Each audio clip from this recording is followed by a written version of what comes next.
Hello mga kayanggaw! Kumusta kayong lahat? Welcome na naman sa panibagong araw ng Miss Pinky Aswang YouTube channel. Yan. At ngayong araw, syempre, alam na natin to, may mapalad na naman tayong isang kayanggaw. Ito, of the day. Gusto ko i-shoutout ako ni Sir JJ. Sir JJ, pansinin mo naman ako. Uy, hello po sa inyo. Heart. Thank you po for listening and watching dito sa YouTube channel po natin. Salamat. We Mr. love Rob. all of the kayanggaws na nakasubscribe po sa atin. Yun, and hopefully, stay lang po kayo dyan at mag-enjoy po kayo palagi sa mga ina-upload po namin every week sa channel po natin. Yes. Magandang araw po sa inyong lahat. Isa po akong documentary journalist. Itago niyo lang po ako sa pangalang Katrina Sanchez. Iibahin ko rin po ang pangalan ng mga nakasalamuha ko.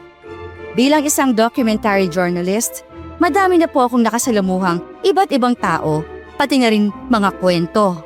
Pero ito po ang mas tumatak sa akin na hanggang kamatayan kong dadalhin. Hindi lang po pala ito basta-bastang kwento dahil may malalim na aral kayong matututunan. Ako nga po pala si Trina at ito ang aking kwento.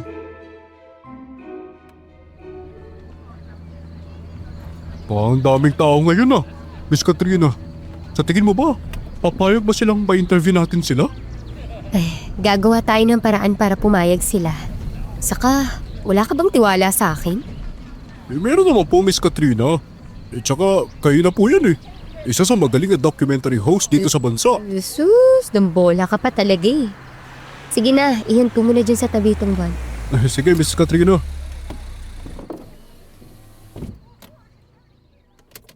Pagkahinto ni Bogs ng van na sinasakyan namin, nag-ayos na muna ako ng aking sarili bago ako bumaba sa sasakyan. Napatingin sa amin lahat ng mga tao sa paligid, kaya't parehas kaming ngumiti ni Bogs sa mga tumitingin sa amin. Sinyanyasan ko pa si Bogs na mag-set up ng camera na agad naman niyang ginawa. Habang tinutulungan ko si Bogs, biglang may isang lasing na lalaki ang lumapit sa amin na ikinabigla ko.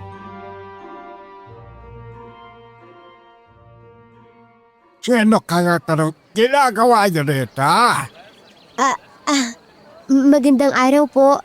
Ako po si Katrina Sanchez. Isa po akong documentary journalist. Nandito po ako para makilala at ma-interview po ang albularyo po dito. Si Kiko pala ginahanap niyo Ay nako, abala ang binatang yun. Hindi niya kayo maharap. Alam niyo kung ako sa inyo. Aalis na lang ako dito. Ganun po ba? Tay, umuwi na po tayo. Lasing na po kayo Ano ba? Mag-inom ako hanggat gusto ko. Hindi niyo ako pwede pigilan. Kung ako sa inyo, umalis na lang kayong dalawa bago pa ako maubusan ng pasensya. Hoy, Berting! Aba, nilalagay mo na naman sa talampakan mo yung iniinom mo, ha? Kagabi mo pa hindi pinapakain yung dalawa mong anak. Hindi ka na naawa sa mga bata. Ano ba pag inyo, ha? Bakit nyo ba pinapakialaman ng pagiging katay ko sa dalawang batang yan, ha? Paanong hindi pakikialaman? Pinababayaan mo na yung dalawa mong anak. Hindi mo na nga inaalagaan. Hindi mo pa pinapakain. Hindi ka naman ganyan dati, hindi ba? Dati yan. Magkaiba ngayon sa dati. Ako dyan na nga kayo. Nagano, pinibwisit nyo ako. Ay nako, kahit kailan talaga tong si Berting, wala talagang kaamor-amor sa mga anak. Oh, kayo, doon na lang kayo kumain sa amin. Madami akong inilutong pagkain ngayon. Talaga po ba, Aling Celia? Nakakaya na po kasi sa inyo. Lagi po kaming kumakain dun po sa inyo Oh, bakit naman kayo nahihiya? Hindi ba? Lagi ko namang sinasabi sa inyo na laging bukas ang bahay namin para sa inyo. Hindi nyo kailangan mahiya. Maraming salamat po, Aling Celia. Nga po pala, Aling Celia. Hinahanap po nila si Kuya Kiko. Hinahanap ninyo ang anak ko? Magandang araw po. Katrina Sanchez po. Mas kilalang Trina. Isa po akong documentary journalist. At ito naman po si Bogs, ang cameraman ko. Anak niyo po ba ang albularyo? Oo, anak ko ang tinutukoy ninyo. Anong kailangan ninyo sa kanya? Mabuti naman po. At di na po kami mahihirapan. Gusto po sana namin siyang maimbitahan para ma-interview po. Interview ba ka mo? Ay, tama bang narinig ko? Opo, yun nga po. I-ere po kasi namin ang kwento ng anak nyo. Mas marami pong makakakilala pa po sa kanya. Nako, Iha, uunahan na kita ha. Ay mukhang hindi magugustuhan ng anak ko yung binabalak mo. Ayaw kasi niya ng mga ganyan, kaya pasensya na. Susubukan ko po. Malay niyo naman po. Iba na po ang pananaw niya sa ganitong bagay. Saglit ko lang naman po siyang kakausapin. O di kung gano'n, sige. Sasabihan ko muna siya. Pero hindi kanya mahaharap agad ngayon dahil abala siya sa paggagamot. Ayos lang po. Maraming salamat po ah. Ano nga po palang pangalan ninyo? Ako si Celia. Doon muna kayo maghintay at tatawagin ko na lang kayo mamaya kapag okay na. Opo, Aling Celia. Maraming salamat po ulit ah. Ay, sige na. Mauna na ako. Pakakainin ko pa kasi ang dalawang bata. Ano, ayos ba? Medyo. Uy, bakit medyo? May problema ba? Hindi raw kasi napayag yung anak niya magpa-interview. Pero gagawin ko lahat para ma-interview siya. Hindi ako susuko. Grabe. Iba talaga power mo, Miss Katrina, ano? Lahat gagawin mo para sa trabaho mo. Syempre no. Sa lahat ng bagay, dapat kailangan natin maging professional. Saka lahat naman nilalagpasan ko dahil sa kwintas na to eh. Yan bigay ng lola mo? Alam mo, Miss Katrina, naniniwala na rin akong swerte yan. Saan pa kasi galing yan? Di ko rin alam eh. Pero sabi ni Lola, special daw to. Mukhang special nga yan.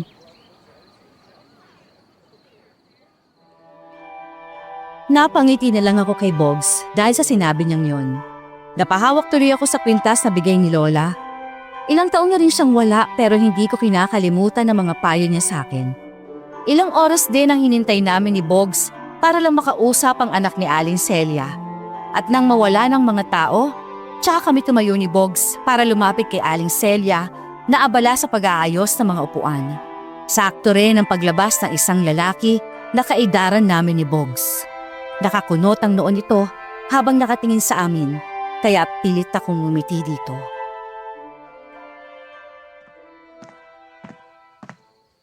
Anak, ikaw pala. Gusto ka raw nilang ma-interview. Magandang araw po. Ako nga po pala si... Ayoko. Ha? Narinig mo naman siguro sinabi ko, di ba? At hindi ka naman siguro, Ving. Ayoko magpa-interview sa inyo. Hindi ako interesado. Pero saglit lang naman yung gagawin kong interview. Saka sisiguraduhin kong hindi ako nakakaabala sa inyo, lalo na sa'yo. Kaya sana pumayag ka na. Kailangan ko kasi itong makover eh. Pasensya ka na pero hindi ko mapagbibigyan ng kahilingan mo. Buna pa siya ko. Kaya makakaalis na kayo. Teka lang, magpapaliwanag pa ako. Alis na! Sabi ko alis! Sige na, Iha. Umalis na kayo. Pasensya na, ha? Paano na yan, Miss Trina?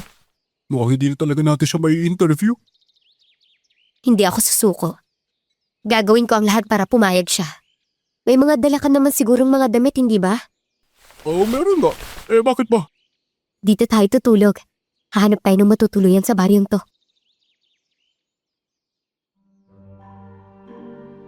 Napasingkit ang mga mata ko habang nakatingin sa tinitirhan nila Aling Celia. Ilang beses rin akong napabuntong hininga noon sa inis dahil sa binatang nakaharap ko kanina. Yun kasi ang unang pagkakataon na may nagtaboy sa akin, kaya parang naapakan ang pride ko noon.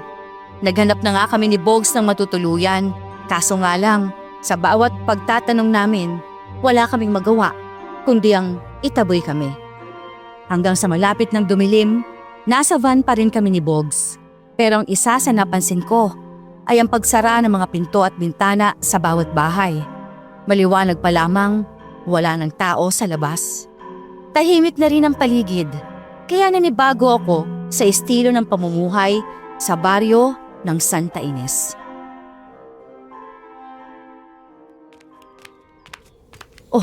Bakit nandito pa kayo? Bakit hindi pa kayo umaalis?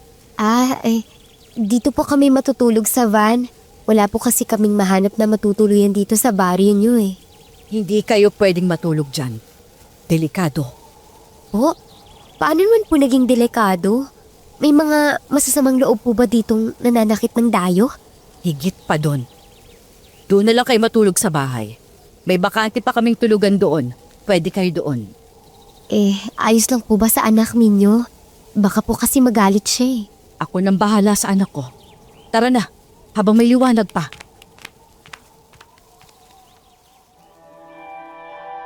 Parehas kaming nagtaka ni Bogs nang magmadali si Aling Celia sa paglalakad. Pagpasok namin, agad sinarado ni Aling Celia ang pinto, pati na rin ang mga bintana. Naglagay rin siya ng mga bawang at asin sa bawat bintana at yon ang ipinagtakan ko. Magsasalita sana ako nang biglang lumabas sa banyo ang anak ni Aling Celia. Nakakunot ang noon nito na nakatingin sa amin. Bumaba ang tingin ko mula sa katawan niya at nagulat ako, nakatapis lang pala ito. Kaya agad akong tumalikod dahil sa kanya. Pumunta rin siya kaagad sa kwarto at pasimpleng natawa si Bogs, kaya tinignan ko ito ng masama.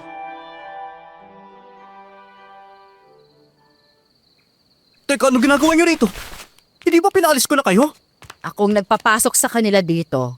Delikado sa labas, alam mo yon. Bakit ba kasi nandito pa kayo? Dapat umalis na kayo eh. Kasi Kasi ano? Gusto niyo pa rin akong kulitin, no? Alam mo, kahit anong gawin niyo, hindi niyo ako may interview, kaya bukas sa bukas, umalis na kayo kaagad. Iho, huwag ka namang ganyan magsalita sa kanila. Hindi kita pinalaking bastos, tandaan mo yan. Pasensya na po, Nay. Pagpasensyahan niyo na itong anak ko. At teka, kumain na ba kayo? Nakapagluto na ako. Sumabay na kayo sa amin. salamat po Aling Celia. Kumain na po kami. Kumain na ba tayo, Miss Trina? Teka, parang di ko na maalala yun Oo nga po. Kumain na tayo, di ba? Nako, kumain na kayo ulit. Hindi naman pwedeng tignan niyo lang kami habang nakain. Ayoko ng ganun. Tara na sa hapagkainan. Wow! Ang dami niya naman po pagkain, Aling Celia. Parang mas lalo ako nagutom Uy, di ko naman bibig mo dyan, nakakahiya. Laging madaming nagbibigay dito sa amin. Yung mga ginagamot ni Kiko, mga pagkain, karne, gulay o prutas ang ibinibigay nila. Hindi kami humihingi ng pera sa kanila. Pag wala pong may bigay talaga, ginagamot niya pa rin po ba? Oo naman. Kahit sino tinutulungan namin. Grabe, ang bait niyo naman po pala, Aling Celia. Kaunti lang po yung mga ganyang tao. Minsan po kasi may mga ibang albularyo na sinasamantala ang panggagamot nila. Alam ko yun, Iho. Alam namin yun ng anak ko. Kaya nga tumutulong kami ng bukal sa puso namin at hindi kami humihingi ng ibang kapalit. Ay, tama na po yan, Nay. Nasa pagkainan na po tayo. Kumain na lang po muna tayo. Ay, sige na. Kumain na kayo. Pwede po bang magtanong? Kung ayos lang po sana. Oo naman. Tungkol ba saan? Medyo nagtataka lang po ako. Bakit po ang aaga po magsara ng mga bintana sa pinto ng mga tao dito? Ganun din po kayo. Bawal na po bang lumabas ng ganitong oras? Oo. At kahit anong mangyari, wag mong bubuksan ang bintana ng kwarto mo. Bakit naman po? Ano po bang mangyayari? Basta, tandaan mo na lang ang bilin ko. Sige po.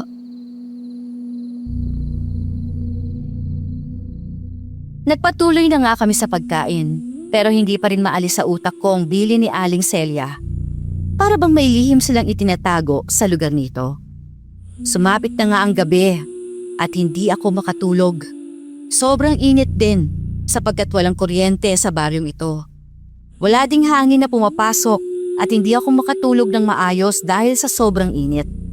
Kahit gusto kong buksan ang bintana, iniisip ko pa rin ang sinabi ni Aling Celia, kaya nagtiis na lang ako sa init.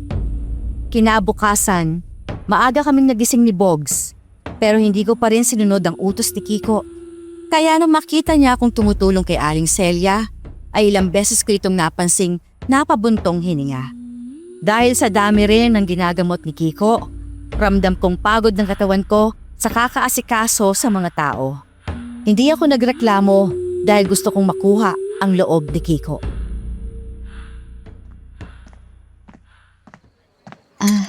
Kiko, Ano bang ginagawa niyo dito? Ilang beses ko na kayong pinaalis ah. Talaga bang makulit ka, ha? ito naman, galit agad. Lumapit lang naman ako sa'yo kasi may pinapaboran si Aling Celia. Ito pagkain mo, oh. Hindi ka pa daw kasi nakain eh. Kaya ito, dinalhan kita. Hindi ako nagugutom. Ibalik mo na yung sa loob. Buti ko lang. Bakit hindi ka kakain? Masama kaya yun. Lalo na kapag nagpalipas ka ng gutom. Manggagamot ka ng walang kain. Baka mamaya ikaw paggamutin dyan eh. Biro ka ba? Ay, hindi. Nagpapaliwanag lang. Kunin mo na yan, oh. Please lang. Okay na. At huwag mo na akong kukulitin, ha? Liwanag ba? Oo naman. Yan, magpakabusog ka, ah. Miss Trina, talaga bang pagsisilbihan mo siya? Ang alam ko, isa kang documentary journalist. Hindi ka katulong. Ayun ka ba? Kaya ko nga ginagawa yun para makuha ang loob niya. Sa tingin ko naman tatalab yun eh. Mukhang hindi tinatablan si Kiko sa mga pakit mo eh. Abay simula kahapon. Parang gusto ko na niyang itapan palabas ng baryo. Excuse me. Hindi ako nagpapakyut, no? Professional lang to. Professional. Kanina halos nakangiti ka na habang inaabot mo yung pagkain. Syempre, kailangan friendly tayo. Parte yun ng trabaho natin para mapalagay sa atin yung subject natin. Para ka namang bago eh. Ganun lang po ba talaga, Miss Trina? Trabaho lang po ba talaga o baka mamaya may konting kinig na yan, ha? Hoy, Bogs ha, tigilan mo nga ako. Napaka-imposible nun, no? Ang sungit-sungit kaya niya. Ang hirap nga niya suyuin eh. Para siyang babae. Saka hindi ako kinikilig, no? Pero aminin mo, Miss Trina, may dating si Kiko, di ba? Tahimik siya pero sa tingin ko, mabait siyang tao eh. Kaya boto ako sa kanya para sa'yo. Ay, ikaw talaga kung ano-ano iniisip mo. Focus na ka tayo sa mission natin. Kailangan trabaho natin ang dapat unahin at wala lang iba, ha? Saka wala pa yan sa isip ko, no? Focus naman ako, Ma'am Trina. Pero baka kayo po biglang hindi nakafocus dahil sa kanya. Ako pa talaga, ha? Tignan mo nga sarili mo. Kapot pa puro kain yung iniisip mo rito, eh. Tuktukan kaya kita. Kasi naman, ang sarap magluto ni Aling Celia. Pakiramdam ko nga, tumaba na ako dito sa baryo nila. Wow, ah. Hindi ka pa ba mataba sa lagay na yan? Aray ko naman. Grabe ka mang kape, Miss Trina. Ang sakit kaya nun. Pakiramdam ko nga, nagiging macho na ako dahil sa pag-gym. Drama mo talaga. Halika na nga. Tulungan mo ako maglinis itong mga gamit para makatapos na to agad. Ay wow, pati paglilinis kasama rin sa pagiging journalist. Magiging katulong yata tayo dito, Miss Trina eh. Puro ka reklamo. Kapag determinado ka sa trabaho mo, dapat gagawin mo ang lahat.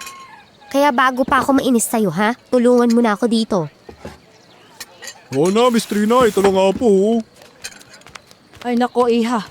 Huwag niyo nang ayusin yan. Ako nang bahala dyan. Nakakahiya naman sa inyo. Bisita namin kayo. Naku, ayos lang po, Aling Celia. Hindi naman po ito mabigat, kaya kaya-kaya po namin ito ni Bogs. Hindi ba, Bogs? Tama po si Miss Trina, Aling Celia. Kami na po bahala dito. Magpahinga na po kayo. Makabawi lang po sa mga nakain ko po. Sigurado ba kayo? Apo. Kung gano'n, sige. Maiwan ko muna kayo dito. May kailangan pa kasi akong ayusin sa loob. Kayo nang bahala dito, ha? Patapon na rin ang mga basura kung ayos lang. Sige po, Aling Celia. Ako na po bahala dun. Maraming salamat sa inyong dalawa. Punta muna ako saglit sa loob. May ginagawa kasi ako doon.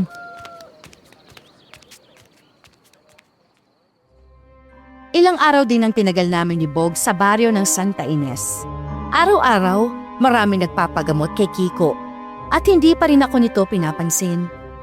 Ilang beses ko rin sinubukan na interviewin ito pero puro pang dededma lang ang ginagawa nito sa akin. Sa lahat ng mga taong na-interview ko, kay Kiko lang talaga ako nahirapan. Kaya pakiramdam ko, sobrang na-challenge ako para makuha lang ang sagot niya.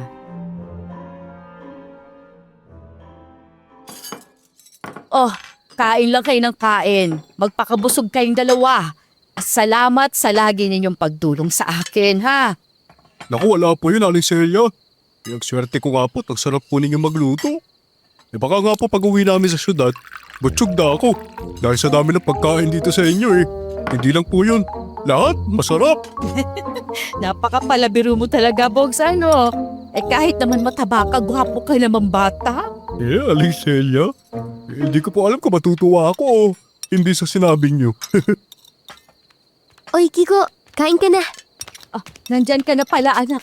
Kumain ka na dito. Mamaya na lang po, Nay. Hindi pa po ako gutom eh. Mauna na po ako. Mukhang ayaw po kaming kasabay ng anak po ninyo. Nako, ganun lang yun. Huwag nyo na lang intindihin. Kumain na kayo dyan. Maraming salamat po dito, Aling Celia.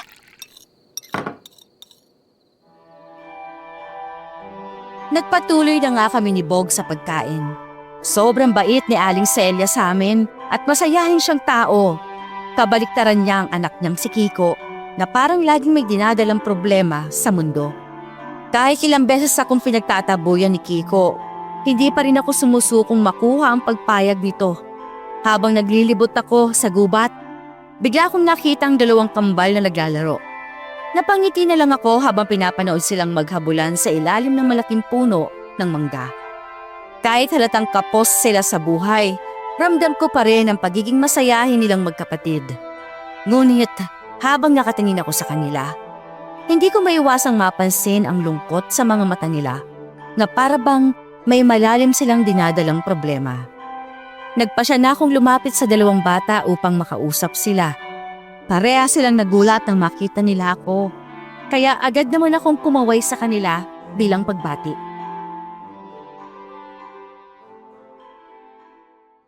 Ate naman eh. Ang daya-daya mo talaga. Hindi naman pwedeng lagi kitang pagbibigyan, bunso. Talo ka na, kaya ako naman. Uy, magandang araw mga bata. Anong nilalaro nyo? Kayo po si Miss Reporter, hindi po ba? Ako nga. Pwede ko ba kayong makausap? Oo naman po. Pwede po. Tungkol saan po ba? Kahit saan. Gusto nyo upo muna tayo doon? Para mas makapag-relax tayo. Sige po, Miss Reporter. Okay lang po. Ate Trina na lang ang itawag nyo sa akin, ha? Wag nang Miss Reporter. Masyadong nakakatanda eh. Ate Trina, may nagsabi na po bang maganda po kayo? Ha? Kapag tinititigan ko po kasi kayo para kayong isang angel, sobrang ganda niyo po. Sus? Talagang nambola ka pa? Pero salamat ha. Tara, dun tayo upo. Ate Trina, ano po bang ginagawa niyo dito sa amin? Gusto ko kasing ma-interview si Kiko. Kaso mukhang malabo eh. Ayaw niya. Mabait naman po yun si Kuya Kiko. Lagi niya nga po kaming pinagtatanggol kay tatay si tuwing pinapalo kami nito eh. Wala ba kayong nanay? Wala na po. Matagal na pong patay si mama. Simula nang mawala si mama, naging ganun na po yung ugali ni tatay. Parang pati po kami, nadamay sa pagkawala ni mama. Paano ba siya nawala? Kung ayos lang sa inyo, gusto ko sanang malaman. Pwede niyo bang ikwento? Huwag po kayong maingay na. Sasabihin po namin to sa inyo ha. Bawal po kasi, sekreto po kasi ito ng baryo. Ate, papagalitan tayo. Bawal niyang malaman kasi tagalabas siya, di ba? Sa kanya lang naman natin sasabihin. Saka, may tiwala ko kay Ate Trina. Hindi po ba, Ate Trina?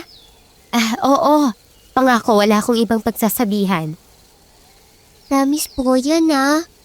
Promise. Di na nga, Ate Nini. Mukhang mapagkakatiwalaan naman tong si Ate Ganda eh. Tungkol saan ba yung sekretong sasabihin ninyo? Medyo po, hindi po kapani-paniwala yung ikikwento po namin. Pero, totoo po ito. Kaya makinig po kayong mabuti ha.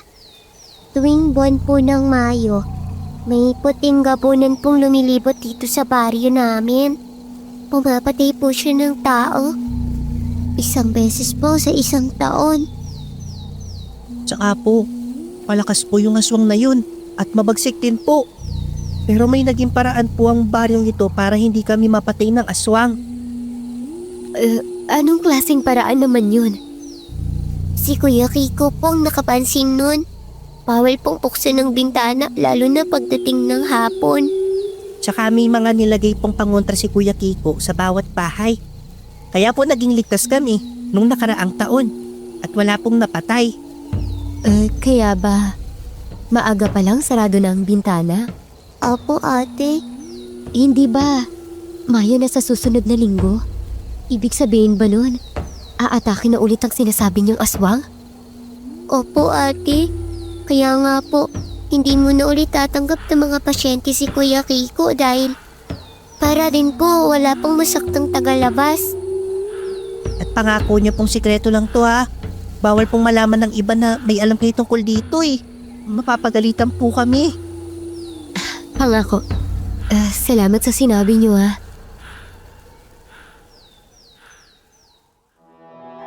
Dahil sa sinabi ng dalawang bata, parang biglang nagbagong isip ko. Mas naging interesado ako sa sinabi nila. Ngumiti na lang ako sa dalawang bata habang nagkukwento sila. Agad ko ding hinanap si Bogs upang kausapin ito na babalik muna kami sa Maynila. Nagtaka rin si Aling Celia na magpaalam na kami dito, lalo na si Kiko. Halata sa mukha nilang nagulat sila sa biglaan naming desisyon. Hindi ko muna sinabi ang tunay kong dahilan kay Bogs dahil gusto ko munang siguraduhin kung totoo bang nalaman ko tungkol sa baryo. Habang nag-aayos kami ng gamit ni Bogs sa loob ng van, hindi mapakali ang isip ko.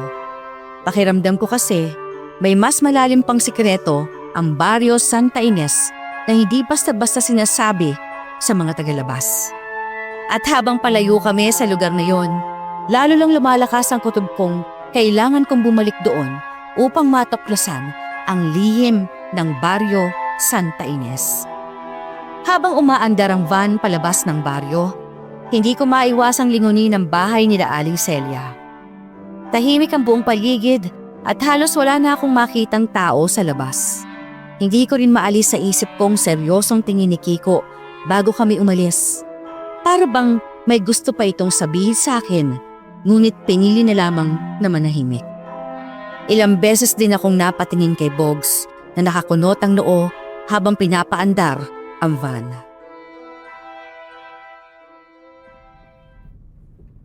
Hindi ko pa rin maintindihan. Bakit umalis tayo sa bahay ni Santa Ines? Sumuko ko na ba agad, Miss Trina? Hindi. Babalik tayo ulit doon. Ha? Babalik tayo ulit? Hindi ba nagpaalam ka na kina Aling Celia? Bakit babalik pa tayo? Dahil hindi na si Kiko ang subject natin, kundi ang puting gabunan. Puting kabulan? Ano naman yun? Naniniwala ka ba sa aswang? Yun ang magiging subject natin. Teka lang, Miss Trina. Hindi ko maintindihan ang gusto mong sabihin eh. Ano yung puting gabunan? Pagkatapos, aswang? May nakwento sa akin yung dalawang bata tungkol sa gabunan na yun. Umaatake daw yung tuwing buwan ng Mayo. Babalik tayo sa susunod na linggo para malaman kung totoo ba o hindi yung sinabi ng dalawang bata. Teka, Miss Trina. Sigurado ka ba dyan sa sinasabi mo? Parehas tayong malilintik ang tibos kapag nalaman niyang wala tayong napala sa ginawa natin. Tsaka anong sasabihin mo sa kanya? Tungkol sa sinabi ng dalawang bata. Hindi muna tayo magsasabi kay boss. Saka na lang natin sabihin kapag sigurado na tayo. Pero baka magalit si boss. Parehas pa tayo mawalan ng trabaho dito. Kung bahala, hindi tayo mawawalan ng trabaho, pangako. Bahala na nga. Basta kung nasaan po kayo, doon din po ako. Kayo po ang unang nagtiwala sa akin kaya may tiwala na rin po ako sa inyo. Maraming salamat, Bongsa. Sino po ba yung mga batang nagsabi sa inyo yan? At may tiwala po agad kayo sa kanila? Natatandaan mo ba yung dalawang kambal na pinagtanggol ni Aling Celia? Sa tatay nilang lasinggero? Sila yung nagsabi sa akin nun. Sa tingin niyo po ba, totoong sinasabi po nila? Oo, dahil mukhang hindi nagsisinungaling yung dalawang bata. Alam ko kung gawa-gawa lang ang kwento o hindi. Marunong akong kumilatis ng mga tao. Kapag na-cover natin ito, mas malaki ang balik nito sa atin.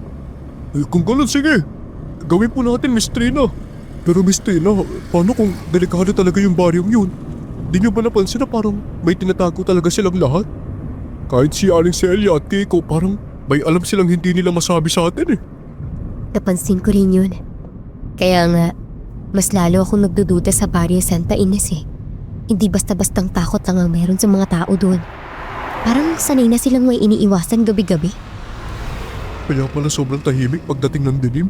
Ibig sabihin ba nun, may kinakatakutan sila? Parang ganun na nga, Bogs.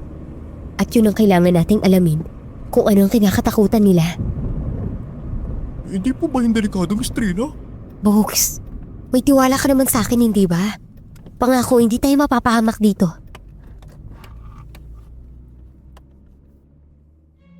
Simula na makabalik kami sa syudad, wala na akong ibang ginawa kundi ang mag-research tungkol sa puting gabunan, pati na rin sa mga aswang. Halos hindi na nga ako makatulog kakabasa ng mga lumang artikulo, alamat, at mga kwento ng mga taong nagsasabing nakakita raw sila ng mga nilalang na hindi maipaliwanag ng siyensya. Habang tumatagal, mas lalo akong kinikilabutan sa mga nalalaman ko tungkol sa puting gabunan. Ayon sa ilang lumang kwento, isa raw itong sinaunang uri ng aswang na kayang magtago sa dilim at pumasok sa bahay kapag may nakabukas na bintana. Kaya pala, ganun na lang ang takot ng mga taga-baryo pagsapit ng gabi. Kahit si Bogs ay napapaisip na rin habang magkasama kami nagsasaliksik sa opisina. Ngunit habang mas lumalalim ang nalalaman ko, mas lalo ko ring gustong bumalik sa Barrio Santa Ines upang alamin kung ano talagang katotohanan sa likod ng puting gabunan.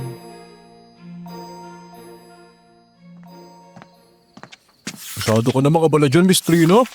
Ilang araw ka nang walang tulog tapos aalis pa tayo bukas, oh. Miss Trina, Nagre-research kasi ako tungkol sa puting gabunan. Gusto ko may malaman sa aswang na yon. Ang sabi dito, ang puting gabunan ay isa raw sa sinaunang aswang na namumuhay noong unang panahon. At matagal na raw walang puting gabunan dahil naubos na raw sila. kung ganun, ibig sabihin po ba nun? Hindi totoo ang sinasabi ng mga bata? Pwede rin namang totoo. Baka nga may natitira pang puting gabunan eh.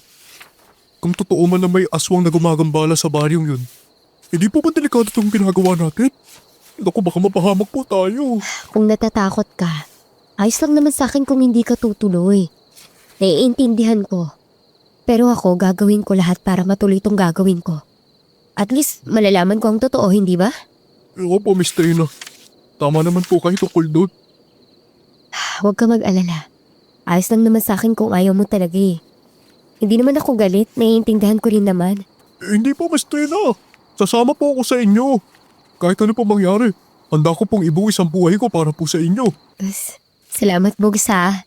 Masaya ako at naging katrabaho kita. Bukas tayo ng hapon pupunta doon ha. Kung ganun po, baka gabihin tayo na makarating doon. Mas maganda yun para hindi tayo makita nila Kiko na darating doon. Kung yan po yung gusto ninyo, sige po, Miss Trina.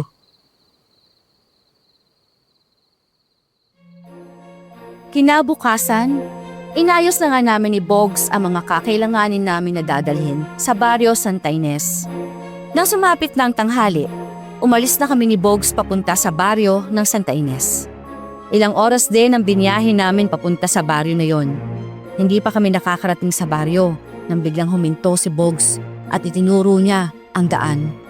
Napakunot ang noo ko nun nang may harang sa daan at nakatumbang malalaking katawan ng puno. Parehas kaming bumaba ni Bogs upang sipatin ang paligid pero hindi makakadaan ang sasakyang dala namin.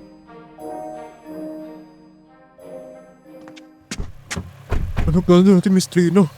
Ano pa nga ba? Hindi maglalakad papunta doon. Hindi naman natin madadaan yung sasakyan na to eh. Bakit kaya nila hinarangan ng daan? Paano naman yung magpapagamot? Naalala ko yung sinabi ng dalawang kambal. Sa tuwing Mayo daw, hindi sila tumatanggap ng mga tagalabas. Ibig sabihin, eto na yun. Hindi pa na yun, Miss Trina. Paano tayo makakapasok dyan? Iwanan na natin yung van dito. Maglakad na lang tayo papunta sa Santa Ines. Dalhin na lang natin yung mga kailanganin natin. Sige, Miss Trina.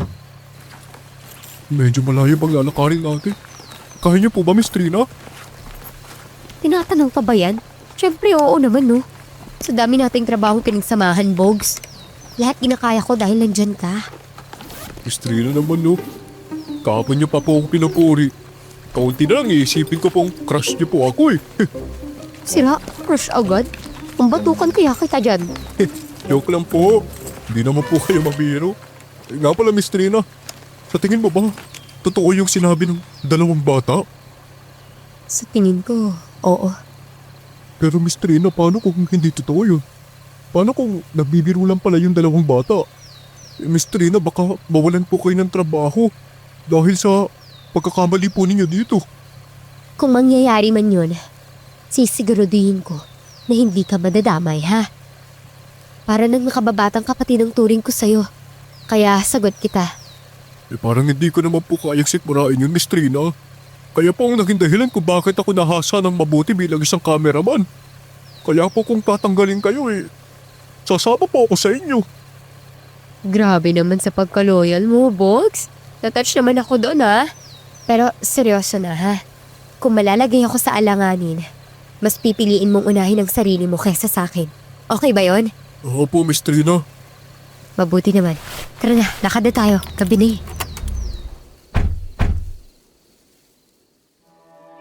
Nagumpisa na nga kaming ulit maglakad ni Bogs. Sobrang layo pa kasi ng lalakarin namin. Dahil bago kami makarating sa Santa Ines, dadaan muna kami sa kagubatan. Habang naglalakad kami ni Bogs, pansin na agad ang pagdilim sa paligid. Lalo na at matatayog ang mga puno at makakapalang dahon nito. Agad kaming naglabas ni Bogs ng flashlight upang ilawan ang dinaraanan namin. Habang naglalakad kami ni Bogs, pakiramdam ko'y parang may nagmamasid sa amin. Palinga-linga naman ako sa paligid, pero wala naman akong napapansing tao. Pinagsawalang bahala ko na lang yun at nagpatuloy na lang ulit sa paglalakad. Isang oras din ang inabot ng paglalakad namin ni Bogs at dahil pahinto-hinto rin kami sa paglalakad sapagkat mabigat ang mga dala naming gamit. Napansin agad namin ni Bogs ang tahimik na paligid at wala nang makikitang mga nakabukas na ilaw sa bawat bahay. Para bang nagmistulang abandonado ang lugar.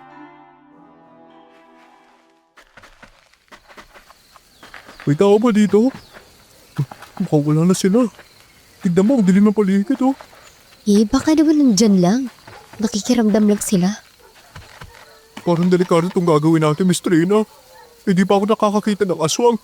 At kung totoo man yun, ngayon lang ako makakakita doon. Natatakot ka na ba? Ako po, natatakot. Hindi po, Miss Trina, no? Ang tapang ko po kaya. Ako nga po pinakasiga sa amin eh. Bakit naman may mga pagana ng mga aso dito? Dapat masabay-sabay? Oh, kala ko ba hindi ka takot? Bakit sa pag-alulong pa lang ng aso para ka nang maiihi sa takot dyan? Hindi pala ako matapang, Miss Trina. Nagbibiro lang po ako. Ay, kahit kailan talaga, puro kakalokohan. Sige na, tulungan mo na akong i-set up to. Sige po, Miss Trina. Sinet up na nga namin ni Bogs ang mga kamerang dala namin. Naglagay kami sa bawat puno kung saan may makukuha kaming footages sa buong paligid. Pagkatapos namin mag-set up ng kamera ni Bogs, umupo muna kaming dalawa sa tabi ng puno. 2 oras na rin ang lumipas mula nang marating namin ang baryo ng Santa Ines. At malapit nang maghating gabi, wala naman kaming napapansing kakaiba ni Bogs. Hanggang sa napahinto kami ni Bogs dahil may naririnig kaming umiiyak na 2 bata. Naningkit ang mga mata ko nang makilala ko ang 2 batang naglalakad sa may dilim. Agad akong tumayo at sumunod rin sa akin si Bogs nang lapitan ko sila Nene at Junjun.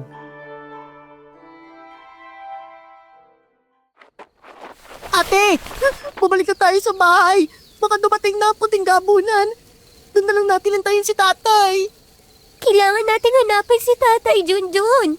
Baka mamaya nasa tabi-tabi lang si Tatay eh. Kailangan natin siya makita. Natatakot ako, ate! Natatakot ako dito! Akong bahala.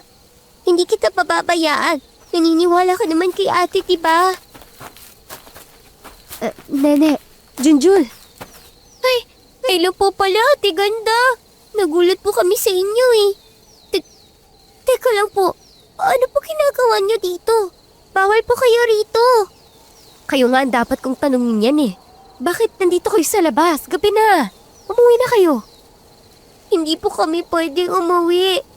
Kailangan po naming mahanap si tatay. Naku, baka lasing na naman ang tatay mo. Mas mabuti pa umuwi na kayong magkapatid. Hatid na namin kayo ha. Delikado na't walang mga ilaw oh.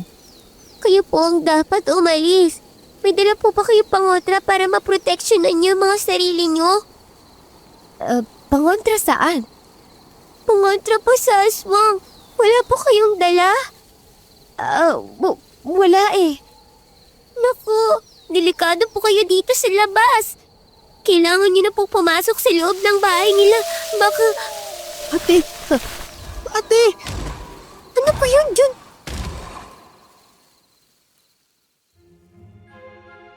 Napahindo kaming apat dahil sa narinig naming alulong at malakas na kaluskos, pati yabag na rin ng mga paa. Napatingin kami noon sa likuran namin at laking gulat ko nang may nakita kaming isang halimaw. Malaki at malapad ang katawan nito. Puting-puti ang buhok, pati na rin ang balahibo na para bang isang asong lobo. Kulay pulang mang mata, mahaba mga kuko at tenga, at may matutulis na ngipin na puno ng pangil. Napayakap sa akin ang 2 bata at parehas kaming napalulok ni Bogs. Hindi pa naman niya kami napapansin, kaya dahan-dahan kaming umatras para magtago. Ngunit huli na nang biglang nakaapak si Bogs ng tuyong kahoy at nabali ito kaya nakagawa ng ingay. Mabilis na napalingon sa amin ang puting gabunan at parehas naming hinawakan ni Bogs ang 2 bata tsaka kami nagtatatakbo papalayo.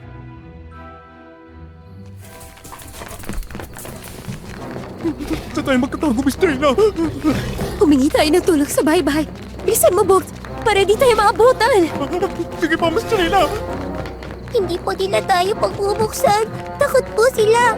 Hindi po nila yan gagawin.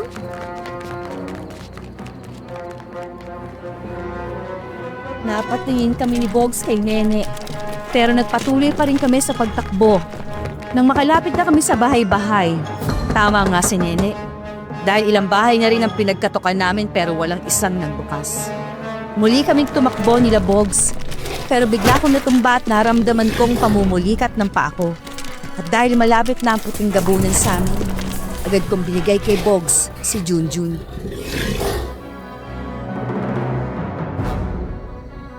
Miss Trina, anong ginagawa ko? Tumayo ka dyan! Tara na, Miss Trina!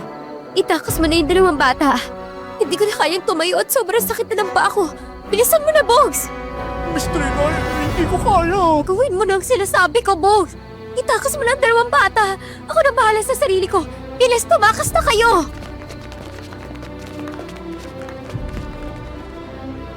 Kita kong pag-aalinlangan sa mata ni Bogs. Pero wala na siyang nagawa nang sumigaw ulit ako.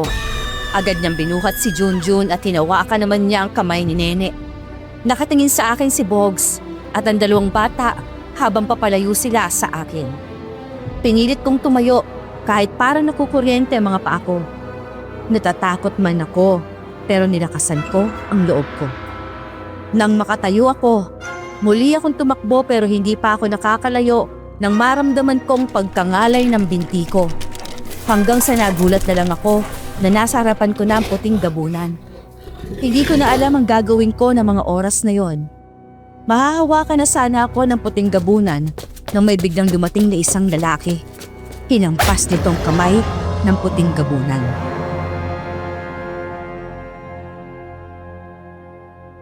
Ikaw na naman. Kahit kailan talaga, panggulo ka sa gusto kong gawin! Kiko? Saka na kita kakausapin. Saka yun, kailangan ko munang harapin ang aswang na to. At akala mo ba, mapapatay mo ko? Kawawa kang dinala dahil hindi mo kaya ang katulad kong aswang! Masyado ka madaldal. Harapin mo na ako para matapos itong panggugulo mo sa baryo namin. Kung ganun, pagbibigyan kita. Kapag napatay kita, kukunin ko ang babae niyan para masalinan ko ng aking lahi. Siya ang matagal ko na hinihintay. ang amoy niya magbibigay sa akin ng matagal na buhay. Siya rin ang magbibigay sa akin ng maraming anak. Hindi ako sasama sa'yo! Halimaw ka! Wala ka na magagawa dahil akin ka! Masyado ka madaldal! Labanan mo na ako para matapos na to!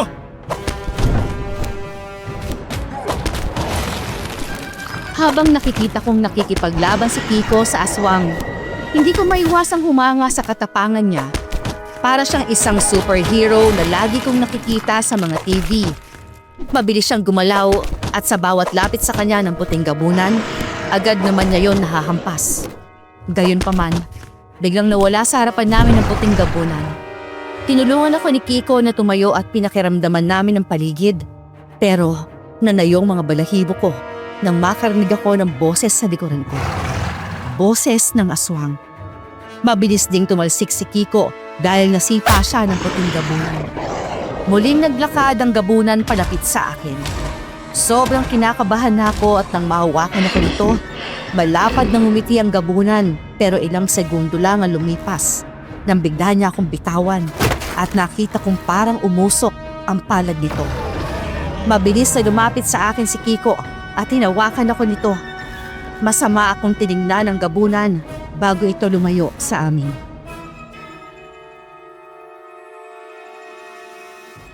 Anong nangyari? Bakit biglang ubusok ang palad ng gabunan? Hindi ko din alam. Kahit ako nagulat ako sa nakita ko eh. Tsaka na natin pag-usapan yan. Kailangan na muna natin pumunta sa bahay at doon tayo mag-uusap. Hindi pwede. Kailangan ko munang mahanap ang kaibigan ko pati ang dalawang bata. Nasa ligtas sa silang lugar. Nasa bahay namin sila. Kaya sumama ka na sa akin.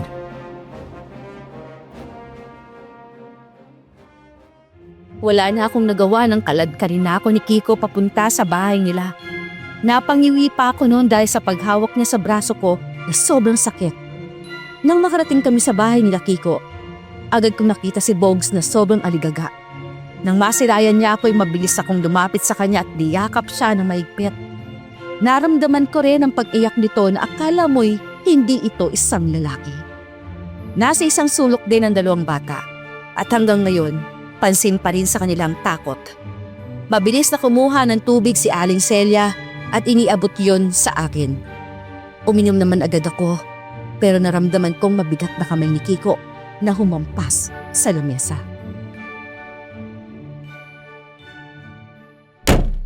Anong ginagawa niyo dito? Akala ko pa alis sa kayo ha? Akala ko babalino na sa inyo na wala kayong mapapala sa akin? Anak, huminahon ka muna. Hayaan mong kumalma si Trina. Hindi rin maganda ang pinagdaanan niya. Hindi sila mapapahamak kung hindi sila pumunta dito. Lalo na't nasa ganitong delikadong panahon. O nakakapagtaka lang. Talagang gabi kayo pumunta ha? Tinadya niyo to no? Magpapaliwanag ako, Kiko. Talagang kailangan ninyo magpaliwanag, lalo ka na! Dahil ang laking gulo ng tinala mo! Kasalanan ko po.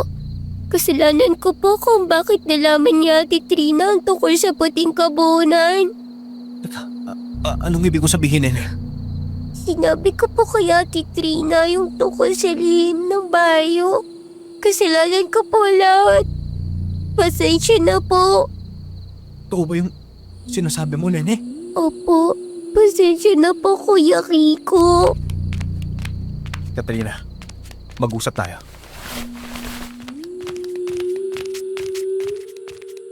Agad akong hinila ni Kiko papunta sa kusina. Wala nang nagawa si Aling Celia at pati na rin si Bogs nang magpahila na ako kay Kiko. Padarang akong binitiwan ni Kiko nang makarating kami sa kusina. Ilang beses kong narinig ang pagbuntong hininga nito at matalim na pagtingin sa akin. Sigurado ako na mas galit siya ngayon kaya hindi na rin ako nagsasalita. Dahil alam ko rin naman na may kasalanan rin ako sa pangyayari. Munti ka na mapahamak si Bogs nang dahil sa akin.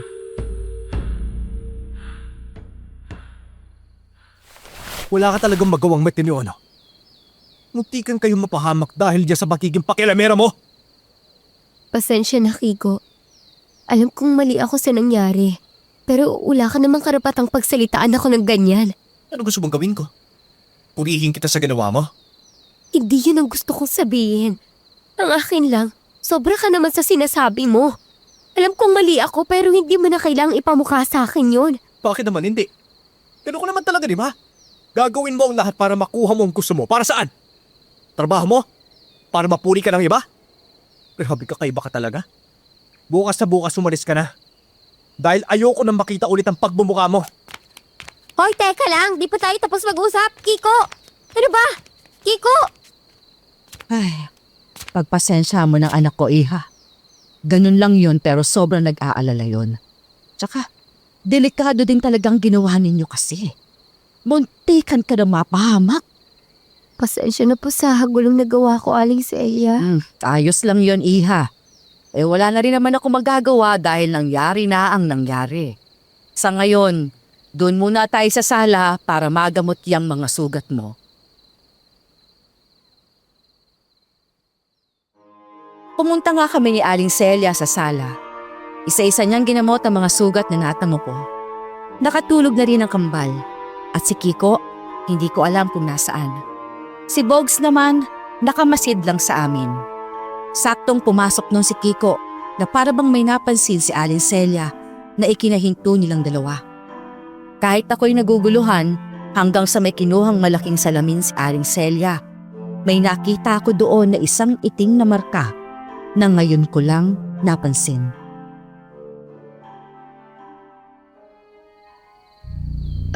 Ano po yan? Bakit ni ganyan ako?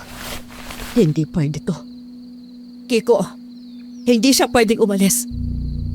Naguguluhan po ako sa sinasabi niyo, Aling Celia. Bakit hindi po ako pwedeng umalis? Saka, ano po yung nasa likod ko? Namarkahan ka ng puting gabunan. Ibig sabihin gagawin niya ang lahat para makuha ka at mabigyan mo siya ng panibagong lahi. Kapag nangyari yun, hindi lang baryo ng Santa Ines ang makakaanib. Pati iba na rin baryo. Sa susunod na araw pang kabilugan ng buwan, kailangan nating maalis ang markang ito bago ka makuha ulit ng puting gabunan. Naalala ko, biglang napasong kami ng puting gabunan nang hawakan ka niya. Teka, may dala ka bang pangontra o anting-anting? Wala naman.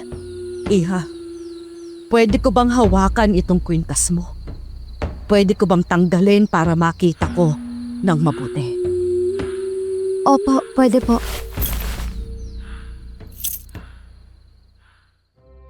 Kahit nagtataka ako, iniabot ko pa rin kay Aling Celia ang kwintas na ibinigay sa akin ng lola ko. Tiningnan niyo ng mabuti ni Aling Celia at iniabot yon kay Kiko. Parehas kaming nakatingin ni Bogs kay Kiko na para bang hinihintay namin ang sasabihin nito. May kinuhang likido si Kiko sa kanya yon ibinuhos sa perlas ng kwintas ko. At bigla yung nagliwanag at ikinataka ko. Dahil ngayon ko lang nalaman na may ganong kakaiba pala ang kwintas na bigay ni Lola na akala ko'y pangpaswerte lang.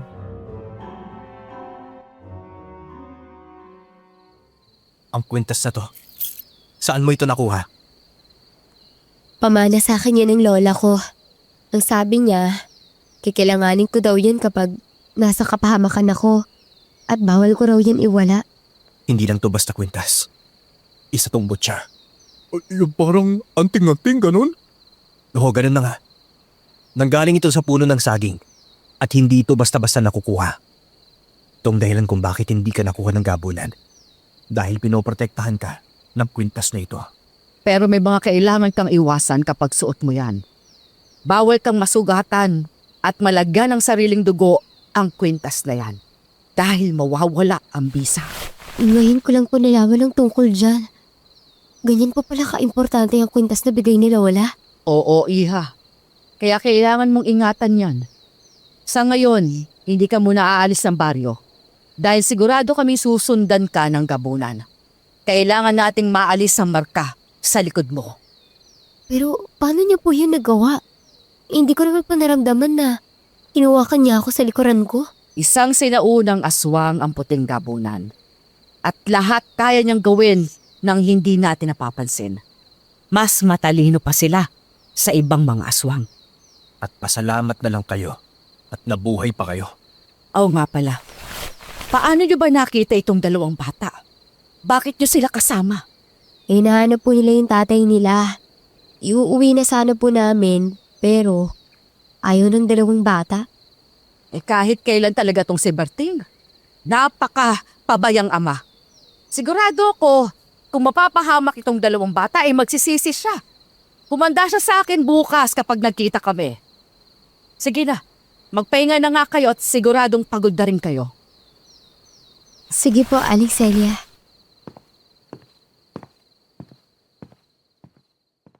Hanggang ngayon, hindi pa rin ako makapaniwala sa mga nangyari. Dahil na rin sa pagod, hindi ko na napigilang makatulog. Kinabukasan, naalimpungatan ako dahil sa narinig kong sigawan sa labas, pati na rin ang iyakan. Agad akong tumayo upang malaman ang nangyayaring kaguluhan sa labas. Gising na rin si Bogs at inaawat niya si Mang Berting na kaaway ni Aling Celia.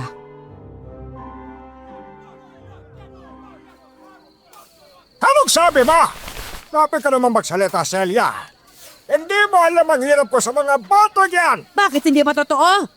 Kamuti ka na mapahamak ang mga anak mo dahil sa'yo. Dahil sa kapabayaan mo. Tingin mo ba, kung nabubuhay mo ng asawa mo, hahayaan niyang mangyari yon sa mga anak mo? Ay, teka lang, Celia, ha? Wag na wag mong ipapasok sa usapan na ito ang namayapa kong asawa. Hindi ko na makasalanan na malas ang lugar na to. Tama na po, Tay. Huwag niyo na po patulan si Aling Celia. Pakiusap po. Manahimik ka nga. Isa ka pa eh. Bakit ba tigas ang ulo mo, ha? Ang sabi ko sa'yo, wag na wag kayong lalabas sa bahay. Pero, ginawa mo pa rin. Nag-aalala lang naman po kami ni Junjun sa inyo. Ayoko pong mapahamak kayo. At may nagawa ka ba, ha? Hindi ba kayo yung munti ka na mapahabak? At sa akin sinisisi na matandang ko? Hoy! Aba! Bakit hindi ko isisisi sa'yo? Sige nga! Kasalanan mo nga, di ba? Pwede ba, Berting? Mag-isip-isip ka naman, hindi puro alak ang nasa utak mo. Sa dami kong pabor na ginawa para tulungan ka, yan lang ang igaganti mo. Kano yan? Sinusumbat mo na lahat, Aling Celia. Ang kapal naman ang pagmumukha mo, Berting.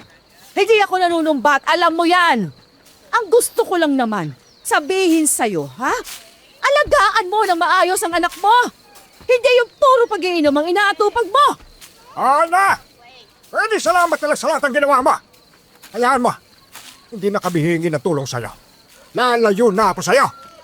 Tara na. Umuwi na kayo. At huwag na huwag kayo lalapit dito, ha? Naintindihan niyo ba ako? Tay, tama na po. Nakakaiya na po sa mga tao. Anong nakakahiya? Bakit ako dapat mahiya, ha? Hindi ba dapat sila? Dahil mga chismosa sila. Umuwi na, sige na. Uwi na! Kahit kailan talagang lalaking yan, napakawalang kwenta. Kumalma lang po kayo, Aling Celia. Ito po tubig. Maraming salamat ha, Katrina.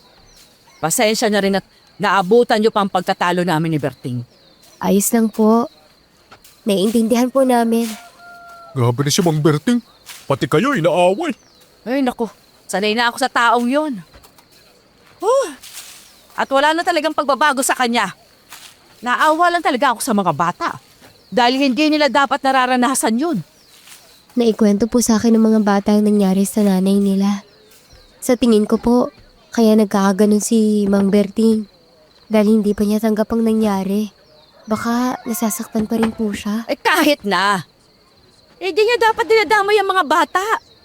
Naintindihan ko na masakit na mawala ng mahal sa buhay. Pero si Berting, sobra na siya. Hindi na maganda ang ginagawa niya. Nay, ano po nangyari dito? Nakarating sa akin na nanggulo daw po si Mang Berting, ha? Totoo po ba yun? Ano pa nga ba nga asahan mo? Kilala mo naman si Berting. Hindi na nagbagong taong yun. Kahit kailan talaga si Mang Berting, eh. Siya na nga nagpabaya ng mga anak niya. Siya pa ang galit. Nasa na nga pala ang dalawang bata. Sinama ni Mang Berting. Pinauwi niya na yung dalawang bata. Ganun ba? Di sana hindi na muna kayo pumayag, Nay. Lalo na ngayon, delikadong panahon, no? Ano nga ba magagawa ko siya ang ama ng dalawang batang yun. Kahit pigilan ko siya na huwag niyang kunin ng mga bata, wala naman akong karapatan. Ganito. Kakausapin ko na lang po si Mang Berting mamaya. Ikaw, susunod ka sa akin, ha? May kailangan ako sabihin sa'yo. Sige. Bogs, dito ka muna. Sigurado ka, Miss Trina? Oo naman. Doon muna ako.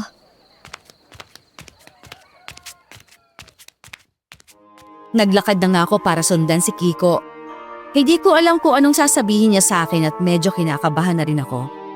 Nang makita ko ito sa likuran ng bahay, tahimik lang itong nakaupo habang nagmamasid sa tubuhan. Tumikim ako noon kaya naagaw ko ang atensyon ni Kiko. Agad naman siyang umayos sa pagkaupo at tiningnan niya ako mula ulo hanggang paa. Kaya't nanlaki ang mga mata ko at agad kong tinakpan ang katawan ko. Napansin ko rin na bagya itong natawa habang umiiling pa.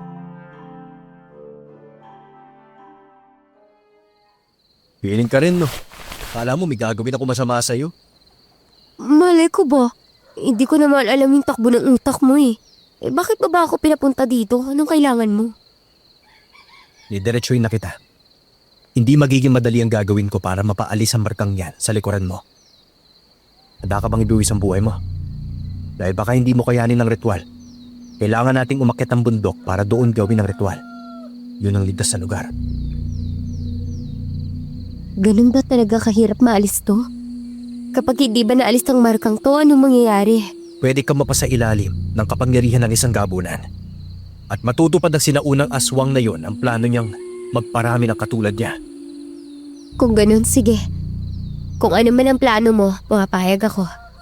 May tiwala naman ako sa'yo eh. Sigurado akong hindi mo ako pababayaan. Kahit sa totoo lang, ayaw mo sa akin. Ayaw ko sa'yo. Oo, hindi ba?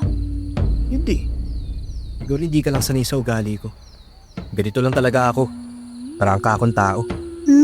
Ganun pala. Teka, bakit ba dyan napunta ang usapan natin?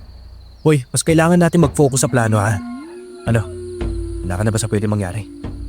Oo naman, handa ako. Mabuti kung ganun.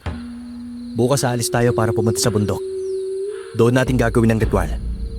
Sasabihin ko kay nanay na ihanda na ang lahat ng kailangan natin dalhin doon.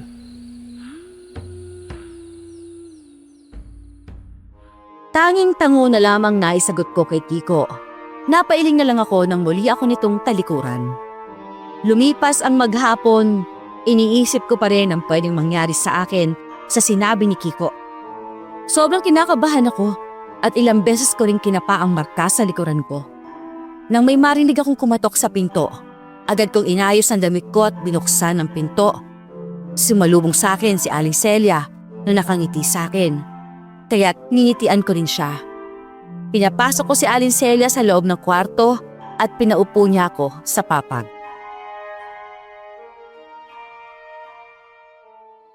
Kinakabahan ka ba sa pwedeng mangyari bukas ng gabi? Magpapakatotoo na po ako, Aling Celia. Sobrang kinakabahan po ako. May tiwala naman po ako sa anak niyo, pero baka di ko po kayanin eh. Hindi ka lang dapat sa anak ko may tiwala. Dapat ay pati sa sarili mo at higit sa lahat, sa Diyos. Dahil siya ang tagapagligtas natin at mas malakas sa lahat. Isa siya sa pumuprotekta sa atin, kaya dapat ay manalig ka rin sa Kanya. Alam ko po yun, Aling Celia. Salamat po sa payo niyo. Pasensya na po kung problema pa po ang dinala ko dito sa baryo niyo. Wala kang kasalanan. Hindi rin natin inaasahan na gano'n na mangyayari, Iha. Pero may mga bagay na magiging silbing aral para sa atin na hindi lahat na gusto nating alamin ay pwede nating alamin. At kung pinanghihinaan ka ng loob, nandito lang ako para palakasin ang loob mo. Maraming salamat po. Matagal na pong patay ang nanay ko. Pero simula po nung makilala ko po kayo, parang nagkaroon po ako ng panibagong ina. Handa akong maging nanay mo, Katrina. At sa totoo lang nga boto ako sa'yo para sa anak ko. Kaso nga lang, sobrang sungit ng anak ko. Kaya baka hindi mo siya magustuhan. Po? Boto po kayo sa akin? Si Aling Celia talaga o patawa? Hindi ako napapatawa. Seryoso ako. Bakit? Hindi mo ba natitipuhan ng anak ko? Hindi naman po sa ganon. Pero, teka lang po. Bakit parang binubugaw niyo naman po sa akin yung anak ninyo? Talaga ba? Wow po, Aling Celia. Pasensya na. Natawa lang ako sa sinabi mo, Iha. Hindi ko binubugaw ang anak ko sa'yo, ha, Iha? Gusto ko lang magkanobya siya para alam niya paano maging sweet naman sa mga babae. Nakakatawa talaga yung sinabi mo, Iha. Oo nga po eh.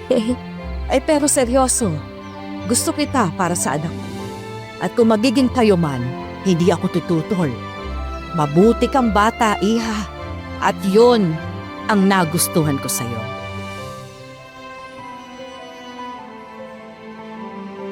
Pagkatapos sabihin yon ni Aling Celia, ramdam kong pag-init ng pisngi ko sa mga salitang yon. Hindi ko tuloy maiwasang mapayuko habang pilit kong tinatago ang hiya ko. Ewan ko ba kung bakit gano'n na lamang kabilis ang tibok ng puso ko nang mabanggit niya si Kiko. Sa totoo lang, kahit na madalas akong sungitan at pagtabuyan ng binatang yon, unti-unti ko namang nakikita ang kabutihan nito, lalo na sa mga taong nasa paligid niya. Hindi man siya palangiti, ramdam ko namang may malasakit siya sa mga tao sa baryo. Napabuntong hininga na lang ako habang palihim na napapangiti. Dahil naalala ko na naman kung paano ko iniligtas ni Kiko sa puting gabunan. Kinabukasan, maaga kaming naghanda ni Kiko. Aalis na sana kaming dalawa nang biglang lumabas si Bogs at may dala rin itong gamit.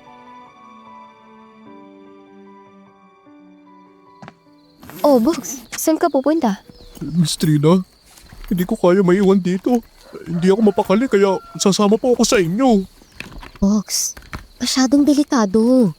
Mas mabuting nandito ka. Mas mapapanatag ako. Saka samahan mo na lang muna si Aling Celia. Pero po Miss Trina, hindi ko rin po talaga alam ang gagawin ko kapag may mangyaring masama sa inyo eh. Kayo na po nagsabi na parang kapatid na rin po ang turing ninyo sa akin kaya... Hindi ko siya pababayaan. Babalik ko siya ng buong buo dito. Bukas ang umaga. Hindi mo na kailangan mag-alala. Pero... Sige na, Bogs. Maiwan ka na dito, ha? Kailangan din ni Aling Celia ng kasama. Maaasahan naman kita dun, hindi ba? Opo, Miss Trina. Mabuti naman kung ganun. Malaki ang tiwala ko sa iyo, Bogs. Pangako, babalik ako at ligtas tayong makakabalik ng syudad. Pangako yan, ha?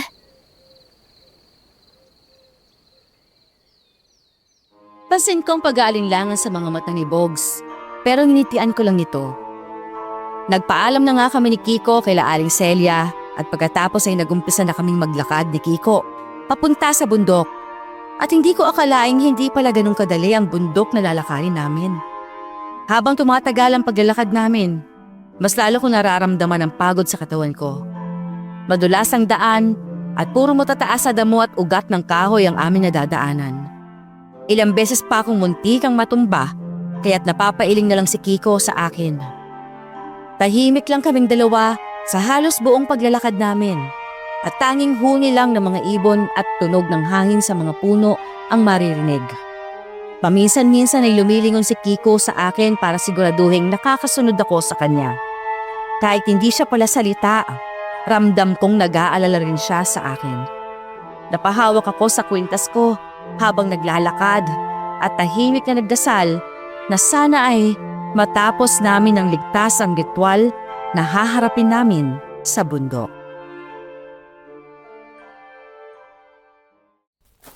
Ano, kaya mo ba? Pwede naman tayo magpahinga kung napapagod ka na. Ano ka ba? Kaya ko naman saka mauubusan tayo ng oras kung magpapahinga pa ako. Upo ka. Ha? Bakit ako uupo? Din mo na lang sinasabi ko. Wag na, di na kailangan. Kaya ko naman eh. Pati kasi talaga ulo mo, no? Halata namang hirap ka ng huminga kakalakad pero ayaw mo pa rin kumamin na pagod ka na. Eh, syempre, nakakahiya naman sa'yo. Baka isipin mo na mahina ako at saka pabigat. Hindi ko iisipin yun. Abay normal lang na mapagod sa pag-akyat dito. Eh kahit nga sanay na ako, minsan hinihingal pa rin naman ako dito. Eh, bakit parang hindi ka naman napapagod? Saka hindi na naman halata sa'yo. Dahil sanay na ako. Eh bata pa lang ako, umakyat na ako dito kasama si nanay. Dito rin niya ako unang tinuruan tungkol sa mga halamang gamot at mga ritual. Kaya pala parang kabisado mo na yung bundok, no? Oo. Pero kahit kabisado ko ito, eh, hindi naman ibig sabihin na ligtas tayo dito. Kaya huwag kang basta lalayo sa akin ha. Maliwanag ba yun? Opo, Mang Kiko. Tumigil ka nga sa pangasar mong ganyan. Napapangiti naman kita kahit papano Kanina pa seryoso yung mukha mo eh. Hindi ka nga? Gwapo ka kaya kapag nakangiti. Ewan ko sa'yo. At hindi rin ako ngumingiti. Talaga ba? Bakit parang may dimples ka kanina? Ano ba? Guni-guni mo lang yun oh. Umupo ka na nga lang dyan. Bago ko mairita sa'yo. Napailing na lang ako habang pinipigilan ng pagtawa. Kahit pilit ay tinatago ni Kiko ang tunay na ugali, napapansin kong unti-unti na rin itong lumuluwag sa akin. Hindi na tulad noon na halos ayaw niya akong kausapin.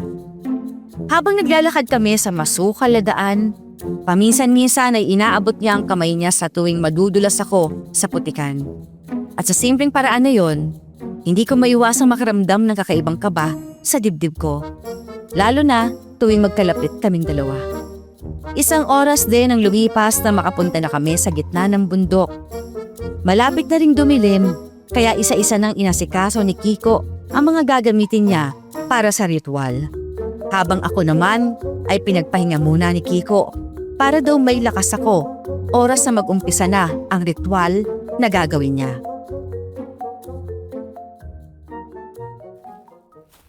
Ilang oras na lang uumpisa na natin ang ritual. Handa ka na ba?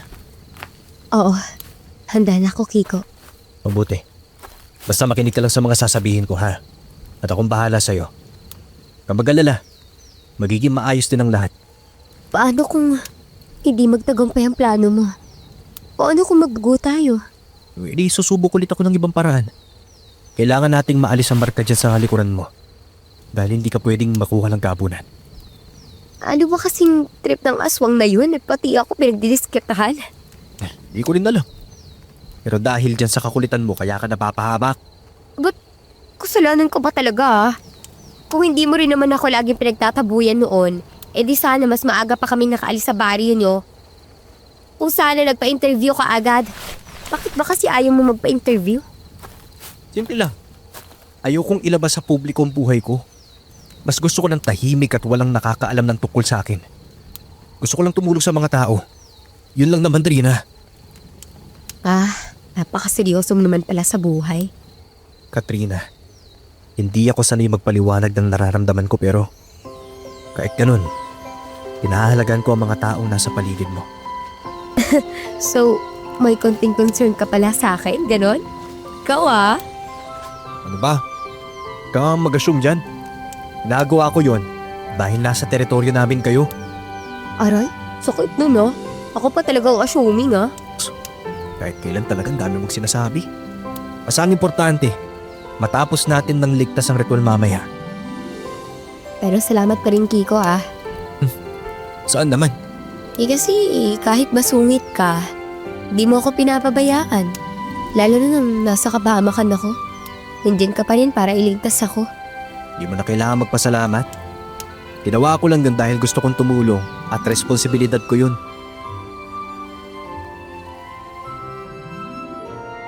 Napangiti na lang ako sa sinabi ni Kiko.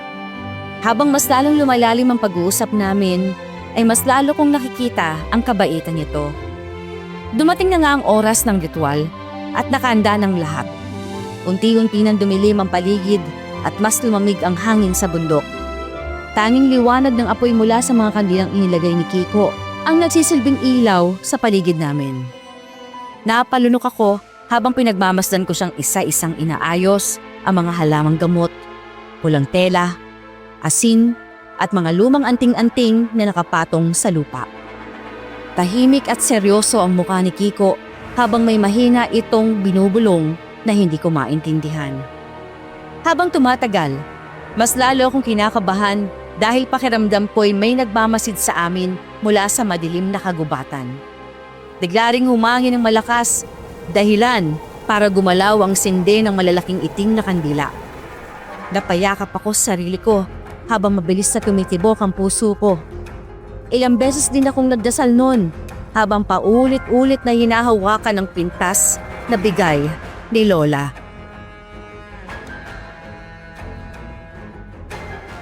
Pumunta ka na sa bilog, Katrina. Kahit anong mangyari, hindi ka aalis doon ha. Maliwanag ba yan? Oo, Kiko. Naiintindihan ko. Tatagan mo yung puso at isipan mo ha. Dahil sa iyo mismo manggagaling ang buong lakas para matapos ang ritual. Naniniwala akong kaya mong lagpasan to. May tiwala ako sa iyo. Sige na. Pumunta ka na sa bilog at umupo ka na. Kailangan mo lang ipikit ang mata mo at manatili ka doon.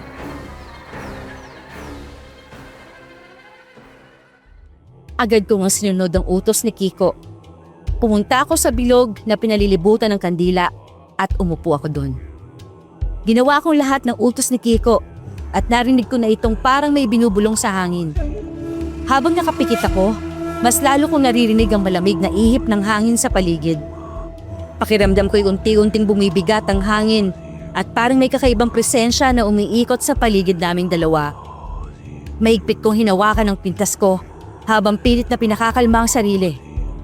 Naririnig ko rin ang mahihinang pagbulong ni Kiko habang paulit-ulit niyang binibigkas ang dasal ng ritual na hindi ko maintindihan.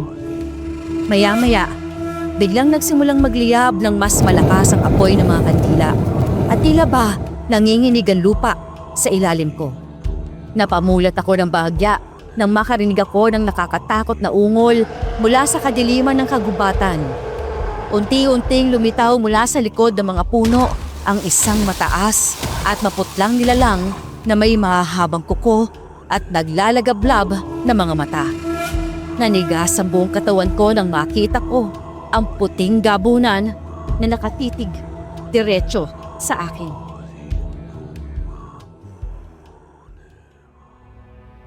Hindi ko hayaang magawa ninyong binabalak kayo!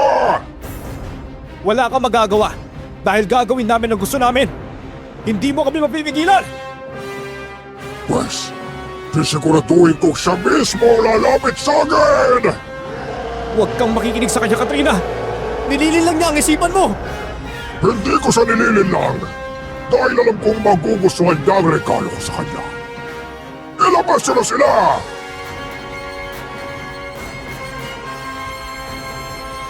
Nanlaki yung mga mata ko na may kasama rin palang ibang aswang ng puting gabunan na sumugod sa amin. Pero para akong napako sa kinaupuan ko nang makita kong kambal na hawak ng mga aswang. Umiiyak ang mga ito at ang puting gabunan naman ay tumatawa lang ng malakas na para bang masaya pa ito sa nakikita niya. Parehong nanginginig sa takot ang kambal habang umiiyak at nagsusumamo ng tulong. Lalong lumakas ang malamig na hangin sa paligid at tila ba unti-unting dumidilim ang buong bundok. Mahigpit kong kinuyom ang mga kamay ko habang mabilis na tumitibok ang puso ko sa sobrang kaba. Napansin ko rin nag-iba ang ekspresyon ni Kiko nang makita ang dalawang bata. Bigla itong tumayo sa harapan ko na tila handang protektahan ako anumang oras. Samantalang ang puting gabunan, nakangising nakatitig sa amin. Para bang may balak itong mas masahol na mangyari ngayong gabi.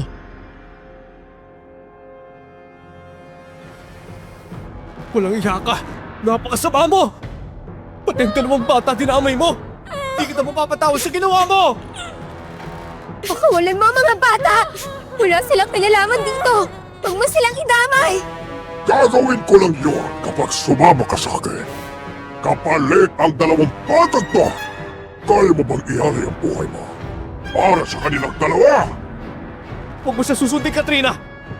Pero hindi ko naman kaya mapahamak ang dalawa, Kiko. Mas gugustuhin ko pang iligtas sa mga bata kesa ang sarili ko. Itawan niyo kami! Itawan niyo kami! Ate! Ate! Huwag ka na umiyak, Kiko. Nandito lang ang ate. Kailangan nating iligtas ang dalawang bata. Kaya susundin ko ang sinabi niya. Kung ganun gusto mo, sige. Pero gagawa pa rin ako ng paraan para makuha ka sa kanya, ha? Pumapayag na ako sa gusto mo. Basta po kawalan mo ang mga bata. At bago ka lumapit sa akin, gusto ko tanggalin mo ang pumoprotekta sa'yo. Alam kong may protection ka, kaya tanggalin mo yon!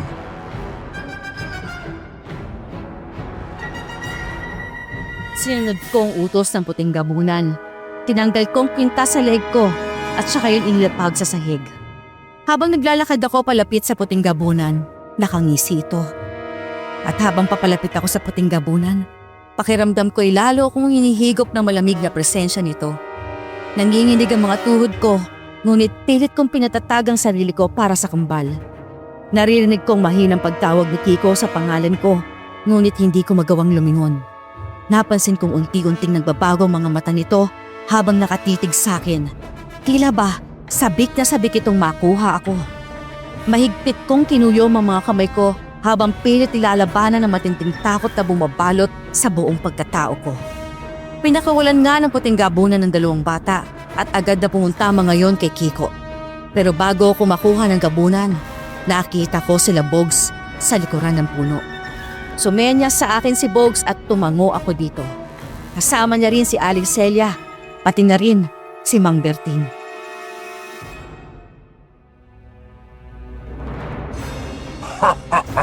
Yan ang gusto ko sa'yo. Sobrang masunlurin. Kaya ikaw ang gusto kong lagyan ng binhil. Ginagawa ko to para sa mga bata at hindi sa'yo. Kung gano'n ay magpapasalamat ako sa mga bata dahil nakuha kita. Akala ko mautak ka, pero mas mauutakan pa yata kita. Anong sabi mo? Ngayon na!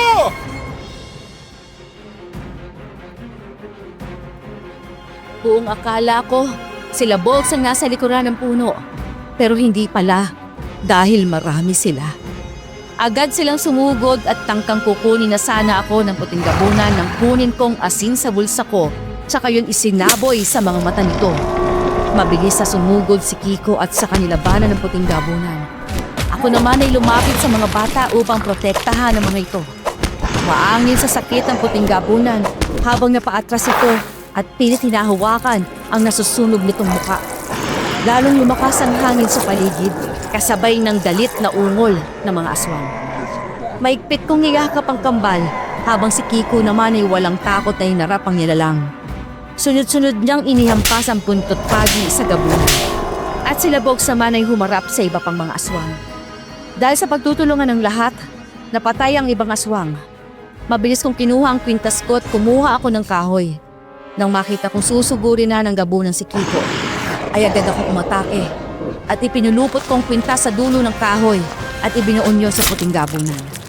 Dahil doon, unti-unting nasunog ang katawan ng gabunan at naging abo ito.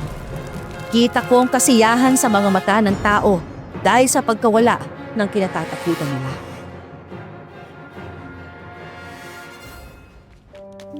Mag-anak! Patawarin niyo ako at napapayahan ko kayo. Hindi ko na ulit yung gagawin. Patawad!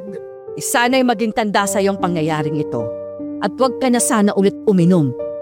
Po, Aling Celia, patawarin niyo po ako sa mga nasabi ko. Alam mo, Berting, hindi ako galit sa'yo.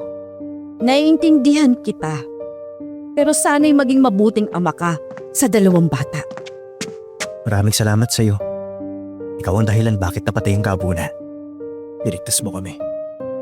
Hindi lang ako, kundi lahat tayo. Malaya na kayo dahil nagtulungan tayo. Masaya akong malaya na kayo sa aswang na yun at wala na siyang hahabalusin sa inyo.